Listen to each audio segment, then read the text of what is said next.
Natuntun na ng mga otoridad ang inuman at bilyaran kung saan naganap umano ang hazing sa babaeng estudyante ng Lyceum. Ipinasara na ito lalo pat wala pala itong permit. Nakatutok si Oscar Oida. Dito sa Barangay Talon 2, Alabang Zapote Road sa Las Piñas, natuntun ng mga pulis ang establishmentong ito kung saan umano naganap ang initiation rites sa 18 anyos na Lyceum student na si Colleen noong linggo, January 8. Mukhang abandonadong establishmento sa labas, pero isa palang bilyaran at bar. Nang pasukin ng mga pulis, ilang estudyanteng nakauniforme ang kanilang nakasalubong at nagmamadaling sumibat. At sa mga mesa, naiwan ang mga di naubos na serbesa. Ang ina ni Colleen, tila manlumuraw nang makita ang lugar. Siyempre masakit para sa magulang yun na nagkatontintik sa ganitong klase lang na lugar, mamamatay ang anak ko. Sa pamamagitan ng telepono, inilarawan ni Colleen sa ina ang itsura ng lugar. Anak, may bilyaran dito. Tapos nabanggit mo sa aking anak, may maraming lote sa likod. Saan ka anak pinazing?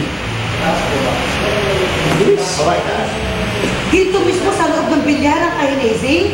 Pagpasok ko pa lang, makita ko rin bakanting lote na yan. Ito na to, hindi nagkamali. At saka lahat ng description ng anak ko, tugman-tugmain. Dito na napagdiskitahan ng ina ng biktima ang may-ari ng establishmento.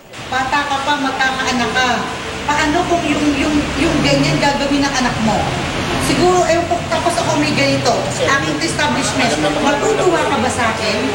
Sa tingin mo? Wala na po ako nakikita mali sa pagbibilyar. Kaya Yung minor de edad na anak mo matatagpuan mo sa lugar ko, matutuwa ka ba? Importante kumita lang eh. Totoo ba yun, sir, o hindi? I-deny nyo ba? O... kumpirahin muna natin yung sinasabi na gano'n. Hindi ko pa rin kasi alam eh. Alamin ko rin muna. So, kung kayo lang ang tatanungin, wala kayong kinalaman sa nangyari? Wala. Inimbitahan naman ng CIDG sa kanilang tanggapan si Flores para sumailalim sa investigasyon. Definitely sa ngayon, hindi naman siya ang suspect natin. Pero inimbitahan siya sa Iniimbitahan natin siya kasi considering na dito sa lugar niya nagkaroon yung initiation.